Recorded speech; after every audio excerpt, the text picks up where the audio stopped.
Hola, ¿qué tal amigos de las redes sociales? Bienvenidos a un nuevo diálogo. El día de hoy estamos en los 199 aniversario de la provincia de Quizpicanchi y siempre este tipo de festividades, fiestas, traen pues consigo grandes amistades y el día de hoy me encuentro aquí con Jorgito, mi gran amigo Jorge, Jorge Valenzuela. Sí. Jorge Valenzuela, ¿sí? Con quien vamos a conversar un poquito de historia. Él es profesor de historia, hemos tenido una amistad de bastante tiempo y hoy día vamos a hablar exclusivamente de la gesta de Tupac Amaru. Como todos sabremos, Urcos tiene como símbolo, como monumento icónico, un Tupac Amaru en la plaza de Urcos. ¿Tiene algo que ver con la historia de Tupac Amaru en Urcos? ¿Verdaderamente Tupac Amaru habrá estado en Urcos? ¿Habrá organizado en este caso su gesta revolucionaria en Urcos? De eso y muchos otros datos vamos a conversar con Jorge. Jorgito, bienvenido a esta pequeña entrevista. Muchas gracias, maestro Edison. Muchas gracias a todo el público que también que nos está en este momento acompañando. Es verdad, acá tenemos un monumento en la plaza de Tupac Amaru y antes comentamos justo antes de hacer esta grabación, entrevista, de que Urcos parece ser un pueblo bastante fiel a la corona española, ¿no? Y por lo tanto, entonces, Tupac Amaru evitaba, ¿no? Lo evitaba cuando pasaba por acá cerca, pero justo el día de su captura, que fue el 6 de abril, ¿no? De 1781, fue en el pueblo Langui. Ahí fue capturado Tupac Amaru. Y cuando fue capturado, bueno, hay varias versiones, por ejemplo, la versión de el doctor Fortunato Kawata, y que él dice, ¿no?, que cuando llegó Tupac Amaru a Langui, ahí la señora Juana Portilla se acercó y le preguntó por el destino de sus hijos que habían luchado en esa última batalla, la batalla de Tinta, otros le llaman de la batalla también de Checacupe, ¿no? El historiador del Busto le llama la batalla final, la batalla de Checacupe. Ya viene Tupac Amaru, héroe, ¿no?, de Checacupe, ¿no? Sí, vayamos por partes, Jorgito. Tú que has estudiado a Tupac Amaru, porque he visto en este caso en tu biblioteca libros muy interesantes de Tupac Amaru, y coméntanos qué significa, cuál es la importancia de la gesta de Tupac Amaru. Bueno, en este año estamos celebrando, como ya saben ustedes, el bicentenario, ¿no?, de la independencia de 1824, con la victoria de Junín y Ayacucho. Pero esto sí ha dado inicio, en la zona sur al menos, en la zona sur, con la gesta de Tupac Amaru. O sea, Tupac Amaru fue el iniciador de todo este movimiento de emancipación, aquí en la zona sur. Digo en la zona sur, ¿por qué? Porque antes de Tupac Amaru, en el norte, en Tarma, ¿no?, estalló la rebelión de Juan Santos Atahualpa, que se considera la de 1742. Entonces se adelantó casi unos 40 años a la rebelión de Tupac Amaru, aquí en el Cusco. Hay una serie todavía de rebeliones indígenas que ha habido, en este caso, antes de Tupac Amaru. Estamos hablando más o menos de 140, 144, en este caso, rebeliones indígenas a lo largo del sur. Sí. Y ya el descontento era generalizado. Los indígenas no querían, en este caso los españoles, ya querían emanciparse, querían liberarse, querían ya sentirse pues un pueblo soberano. Entonces deciden en este caso rebelarse. Y ahí es donde Tupac Amaru comienza en este caso su gesta. Jorgito, coméntanos, ¿dónde comienza esta gesta? Bueno, la gesta empezó en el pueblo de Yanaoca, tras la invitación que hizo el párroco, ¿no?, el padre Carlos Rodríguez, le invitó al corregidor Antonio Arriaga, a Tupac Amaru, a las autoridades, a celebrar el Día del Rey. Y entonces con esa ocasión es que Tupac Amaru tramó justo la captura para el 4 de noviembre de 1780, ¿no? Y sabemos que eso fue incluso en un lugar, ¿no?, que está justo entre Tinta y lo que es Yanaoca, ¿no?, el lugar, el punto de captura. Pero sabemos que muchos en los libros sale Tinta, ¿no?, que fue capturado en Tinta, ¿no? Pero no es así. No fue en el pueblo de Tinta, ¿no? A lo que se refieren Tinta, lo consideran a Tinta como un corregimiento. En el Perú habían 58 corregimientos o provincias coloniales, uno de ellos era Tinta. Por eso cuando se dice que en donde estalló la rebelión de Tupac Amaru, se dice que fue en Tinta, pero no como pueblo, sino como provincia virreinal o corregimiento. Pero sabemos que todo empezó en Yanaoca. Ahí empezó. ¿Por qué comienza esta gesta de Tupac Amaru, Jorge? Hay bastantes versiones y quisiéramos quizás a través de esta entrevista deslindar pues esas dos versiones, ¿no? La primera que Tupac Amaru era corregidor, por lo tanto tenía pues una posición bastante acomodada y quizás ese quizás fue el motivo, ¿no? Algunos dicen eso. Y otra versión que verdaderamente pues los indígenas tenían la necesidad y por la indignación. Aclaremos ese mito, ese prejuicio que se genera siempre a través de los comentarios. Claro. Justo Tupac Amaru no es corregidor. No, perdón, no es corregidor. Estamos hablando arriero. Cacique, ¿no? Cacique de Tungazuca, perdón. Claro, sí, corrección. Era cacique, ¿no? Claro, de Tungazuca, Pampamarca y Surimana, ¿no? Y él se dedicaba, o sea, tenía el título, ¿no? De cacique. Entonces, por lo tanto, por herencia, tenía esa nobleza, ¿no? Los ennoblecidos, antiguos curacas, ¿no? Tenían esa vinculación, y no solamente con el poder, sino también los obligaba, claro, a tener también solvencia sobre el pueblo. Pero hablemos un poquito respecto al cacique. Sí, me he equivocado el término, es cacique, efectivamente. Cacique. Hablemos un poquito más o menos de qué significaba ser cacique en aquel entonces. El cacicazgo surgió como un reemplazo a la antigua, se puede decir, dependencia que existía entre los ayllus. No hay que olvidar que en la época inca, los ayllus tenían un jefe llamado curaca, ¿no? Los curacas. Y los curacas eran el nexo, o como dicen la bisagra, entre el pueblo y el inca, ¿no? O los incas. Ahora, cuando llegaron los españoles se dieron cuenta del poder de ellos, ¿ya? Y entonces por eso en vez de curacas les llaman caciques, y también cumplen la misma función de ser la bisagra entre la República de Españoles y la República de Indios, ¿no? Y entonces como un mediador, ¿no? Como un mediador, correcto, para que así puedan agilizar el gobierno, ¿no? ¿Cuáles eran los privilegios que tenía en este caso un cacique? Bueno, un cacique, en primer lugar, era un noble ennoblecido. Tenía rango de nobleza, pero una nobleza indiana, ¿no? Como llamaban los españoles, para diferenciar a la nobleza española, ¿no? Y tenían derecho, por ejemplo, de educación. Hace un ratito hemos hablado también del Colegio San Francisco de Borja, donde estudió Tupac Amaru, el Colegio de Caciques del Cusco, ¿no? Fundado en 1621 y que el año 2021 cumplió 400 años. Allí estudió Tupac Amaru II, también incluso hasta el mismo Juan Santos Atahualpa también ha estudiado en ese colegio.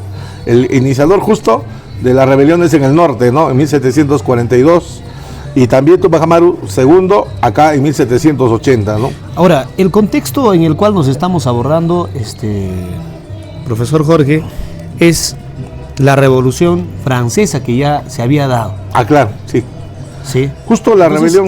¿Cómo influye esto en la gesta de Tupac Amaru? Porque se sabe, por ejemplo, que Tupac Amaru, por lo menos yo lo leí así, había leído pues a Baudelaire, a Montesquieu, a representantes en este caso que habían influenciado en estas revoluciones, ¿no? Sí.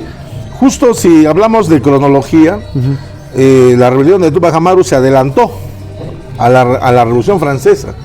O sea, como hecho histórico, la Revolución Francesa se inicia el 14 de julio de 1780, ¿no? Sabemos, 89, con la toma de la Bastilla, ¿no? Allá en París, ¿no? Francia. Pero Tupac Amaru inició su rebelión el 4 de noviembre de 1780, o sea, unos 9 años antes es Tupac Amaru. Pero sí es verdad que antes que se inicie la Revolución Francesa e incluso la rebelión de Tupac Amaru, ya corrían las ideas, ¿no?, de independencia, o las ideas liberales, o también otros le llaman las ideas de la Ilustración. La Ilustración es un movimiento anterior a la Revolución Francesa, incluso anterior a la Revolución de Tupac Amaru, y que ahí estaban los grandes iluminados como, claro, Montesquieu, que pedía una igualdad jurídica. Él decía todos somos iguales ante la ley, y estaba Rousseau, que decía somos iguales, nacemos iguales, por lo tanto igualdad social existe, una igualdad social. O sea, estaban pregonizando ya un Estado así como conocemos hoy día, ¿no? Horizontal, ya no vertical como era en la época, ¿no?, de la monarquía, ¿no? Ahora, basándonos en ese principio, profesor Jorge, ¿qué buscaba Tupac Amaru? Bueno, hay dos versiones. El doctor José Antonio del Busto tiene también su libro de Tupac Amaru, y él dice, no, Tupac Amaru era un arriero, es verdad, era un arriero. tenía como 350 mulas, hacía un comercio entre el Perú y lo que era el Virreinato de Río de la Plata. Cuando se creó el Virreinato de Río de la Plata, se creó obviamente ahí el puesto de aduana, y como él antes, claro, él hacía ese comercio antes de la creación del Virreinato de Río de la Plata, que fue en 1776. Una de las reformas borbónicas, ¿no?, de la época. Se podría decir en todo caso que Tupac Amaru era de alguna manera una persona acomodada. Era acomodada, podía hacer ese comercio justo, ese comercio al cual se dedicaba, ¿no?, de llevar materias, ¿no?, de acá del Perú a Argentina y viceversa. Eso hizo que Tupac Amaru tuviera, como hoy día diríamos, ¿no?, una empresa de transporte, claro, de carga, ¿no?, y que, claro, eso le daba una solvencia económica, aparte de sus privilegios, ¿no? Entonces, la versión del busto dice, pero cada vez que él cruzaba, pagaba altas tasas de impuestos, por el cruce nada más de la aduana del Río de la Plata. Entonces, algunos creen que ese es un motivo por el cual él se revela, ¿no? Por buscar, en este caso, sus propios intereses, correcto. Económicos, correcto, comerciales y todo lo demás. Sí. Y la segunda versión creo que es la que ya la mayoría conocemos. Y la segunda versión es ya cuando vuelve de Lima, había tomado contacto con los masones de Lima, quienes le habían hecho conocer las ideas liberales justo de los ilustrados, ¿no? Entonces ahí viene... ¿Era masón Tupac Amaru? Se puede decir que sí, porque fue iniciado. Y en esa época los iniciados no eran pues como hoy día se muestran hacia las redes, ¿no? No, se ocultaban porque sabían que iban contra el Estado colonial. Y entonces por eso las reuniones secretas de la masonería eran secretos. Entonces secretamente se inició, ¿no?, allá en Lima. Ahora, todos conocemos toda la gesta revolucionaria de Tupac Amaru, cómo es que ha influenciado, organizado, en este caso, indígenas, literalmente le ha puesto pues un par, en este caso, a la corona española, y lo ha confrontado de manera directa, frontal, ideológicamente, estratégicamente, y ha temblado por primera vez la corona española. Bueno, no solamente ha temblado, sino que esto ha servido de precedente para ya pues la posterior, en este caso, independencia. Ahora, Jorge, coméntanos un poco, ¿cuáles quizás sean los acontecimientos más importantes de Tupac Amaru en toda esta gesta en contra de los españoles?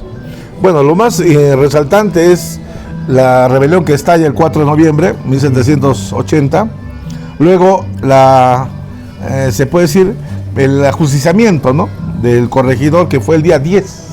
El día 10 fue ajusticiado el corregidor Antonio Arriaga en Tungazuca. Ahora, el día 12 dio el mando de liberación para los negros. Por si acaso, Tupac Amaru fue el primero que dio la manumisión, o sea, la liberación de los negros de la esclavitud, y también a los indígenas del tributo o de las alcabalas, ¿no? Entonces, por eso Tupac Amaru hizo una gran rebelión social. Es más, es la rebelión que se convirtió en revolución, según también muchos historiadores. También está Juan José Vega, que lo ha estudiado, y él dice, no, la revolución no es simplemente algo así, sino que se da en el aspecto no solamente peruano, sino en un contexto incluso hasta mundial, y relacionado incluso con los derechos que luego ya la Revolución Francesa, ¿no?, lo va ya a dar a conocer posteriormente, ¿no? Sabemos, Jorge, de que Tupac Amaru ha marcado un precedente, un hito, un modelo, un paradigma en otros países. Sabemos que existen los Tupamarus, existen muchos movimientos políticos, sociales, bueno, considerados de todo tipo, de toda índole, hasta terroristas. ¿Cuál es la influencia internacional que ha tenido Tupac Amaru en la actualidad? Bueno, se sabe que tras la muerte, ¿no?, tras el ajusticiamiento horrendo del 18 de mayo de 1781, como sabemos, acá estuvieron presentes muchos de los que le siguieron, incluso en otros países como en Argentina, como en Bolivia, etcétera. Pero les quería comentar que justo la versión que conocemos del ajusticiamiento, ¿no?, de Tupac Amaru, eso lo hicieron los argentinos. Ajá. Los argentinos fueron los que primero se solidarizaron con la causa de Tupac Amaru. De tal manera que hoy día, les puedo comentar, hoy día en la bandera de Estados Unidos, de Argentina, pues se puede ver un sol, ¿no?, de los incas. Yo asistí hace unos años a una conferencia justo sobre eso, ¿no? En Argentina, sí, en Argentina tuve esa ocasión, y la historiadora que lo sostenía y dijo así: ¿por qué la bandera argentina tiene el sol de los incas en el medio, ¿no?, en el centro? Bueno, y ella dijo, es que antes de que se celebrara la confederación o con la conferencia de Tucumán entre los grandes de la independencia de Argentina como Belgrano o como don José San Martín. Una comisión viajó de Buenos Aires a rescatar al último de los Tupac Amaru, a Diego Cristóbal Tupac Amaru. Lo rescataron de las prisiones de África de España y lo trajeron justo para la reunión de la confederación o conferencia, perdón, de Tucumán. En esa conferencia se planificó la invasión a Chile y ahí es donde fue crucial la participación de este último descendiente de los Tupac Amaru, que él dijo, yo estuve y conozco estos pasos, y ahí fue donde él reveló que se podía pasar a Chile por dos pasos: el paso de Uspallata, que conocemos como Paso Libertadores, y el paso de los Patos, ¿no? Y esa ruta la dio el último de los Tupac Amaru, todavía vivo, y entonces por eso es que la historiadora dijo, no solamente la independencia es de estos grandes, Belgrano, San Martín, no, también Tupac Amaru tiene que ver en la independencia también de Chile, de Perú, etcétera, etcétera, ¿no? O sea, la trascendencia ha sido mundial, internacional. Entonces por eso decía que no es una simple rebelión, es una revolución que hasta el día de hoy sentimos todavía sus efectos. Bueno, ahora hablemos un poquito de su captura y ahí quizás vamos a estacionarnos un poquito en el distrito de Urcos. Jorge, ¿cómo es la captura y cómo es que Urcos es protagonista de este suceso tan lamentable, pues? Bueno, la captura fue de Tupac Amaru el 6 de abril de 1781, después de la última batalla, ¿no? La batalla final ya sangrienta que llamamos la de Checacupe. Otros le llaman la batalla de Jancomarca y otros le llaman la batalla de Tinta. Bueno, según las versiones, ¿no? Y Tupac Amaru fue al pueblo de Langui, ahí a petición de su compadre, sabemos, Santa Cruz, que lo traicionó, sí, con el padre o párroco también de Langui. Lo capturan en la plaza, luego lo llevan a la iglesia, y ahí estuve varios días, hasta que tiene que venir al Cusco. Ahora, cuando viene al Cusco, según la versión, al menos que nosotros conocemos, se tardó varios días para llegar a la ciudad del Cusco. O sea, desde Langui, que Langui se encuentra de Sicuani a media hora, ¿no? Entonces se tardó, y en ese trayecto, justo la versión que al menos yo manejo, ¿no? La del ejército del Perú, historia del ejército, de Juan José Vega, él dice que llegaron acá, a Urcos, justo. ¿Y por qué llegaron aquí? Porque acá le esperaba el visitador Antonio Areche. No se olviden que para derrotar a Tupac Amaru, el virrey envió al visitador Antonio Areche como jefe político y como jefe militar al mariscal José del Valle. Y entonces José del Valle trae a Tupac Amaru, a todos los capturados, hasta este pueblo, y aquí es donde llega más o menos, será pues el 9, entre el 9 y 10 de abril. Y entonces se sabe que ese día acá le esperaba el visitador Antonio Areche para luego él tomar a todos los capturados, entre ellos Tupac Amaru, y luego llevárselos a la ciudad del Cusco, ¿no? Donde ¿Qué dicen las fuentes sobre Urcos, Jorge? Quizás hay que aclarar eso. Muchos piensan que Urcos ha sido rebelde en ese sentido, por lo menos históricamente hablando no lo ha sido, ¿no? Yo por lo menos eso es lo que he podido encontrar en algunas versiones, por ejemplo de Víctor Angles y otras versiones. ¿Cómo funcionaba Urcos?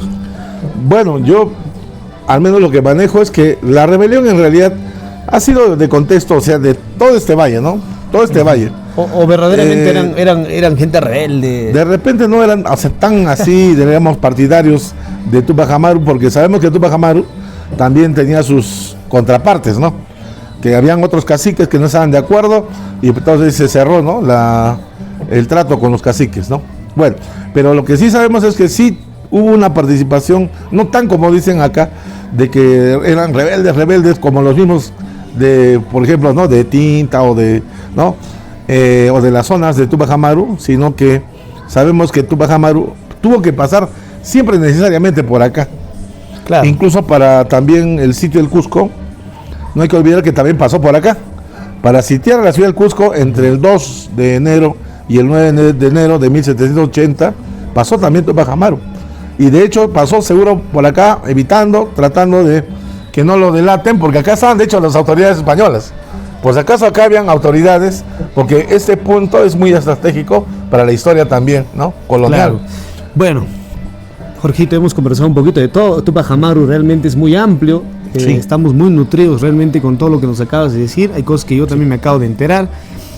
Ahora, el día de hoy estamos celebrando 199 aniversario de la provincia de Quispicanchi. Urcos, repito, ha protagonizado pues la captura de Tupac Amaru. Y también sabemos de que Tupac Amaru ha pasado por aquí, ha estado en Andahuaylillas. Sabemos también que una de sus extremidades de uno de sus hermanos ha sido colgado, por ejemplo, en el Jirón Inambari, aquí en el distrito de Urcos. Urcos tiene bastante historia. Y este monumento definitivamente nos da un mensaje muy claro, de tener bien puestas, en este caso, nuestras ideas revolucionarias, de buscar un mundo con justicia, con paz. Y justamente ahí la etimología de Quispicanchi, que es Quespiscancanchis, somos libres, ¿no? Quizás pues rima perfectamente con este monumento que está en la plaza de Urcos. Jorgito, agradecerte por la entrevista, un mensaje final quizás. Bueno, agradecer como profesor, como docente también de aquí de la provincia de Quispicanchi. Has venido con tus alumnos, nos estamos tomando unas deliciosas chichas, en este caso unas frutilladas, también. Y siempre es pues ameno conversar pues tomando pues esta bebida ancestral. Jorgito, un mensaje quizás para todos esos jóvenes, las personas para que nos todos ven en los las redes jóvenes, sociales. de repente lo que ahorita hemos hablado, a algunos les puede quizá, ¿no?, sorprender, ¿no? Pero este pueblo también ha apoyado a Tupac Amaru secretamente, de hecho, no oficialmente. Claro. Porque también apoyarlo a él era, pues, ustedes ya saben cómo era, ¿no? Pero estamos hablando, Jorgito, exactamente de Urcos, ¿no? Recordemos que Urcos también tiene varias comunidades, ¿no? Definitivamente. Por eso decía. No lo podemos tomar como una afirmación absoluta. Claro. O sea, no estamos negando su participación. No.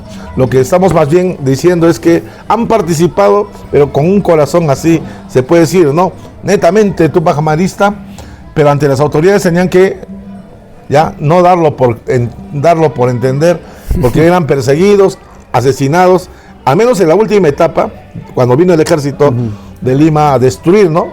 Con más de 17,000 soldados, ¿no? Bien armados, ¿no? Ahí se dio la guerra total. Ahí sí, donde encontraban a un Tupac Amarista lo mataban.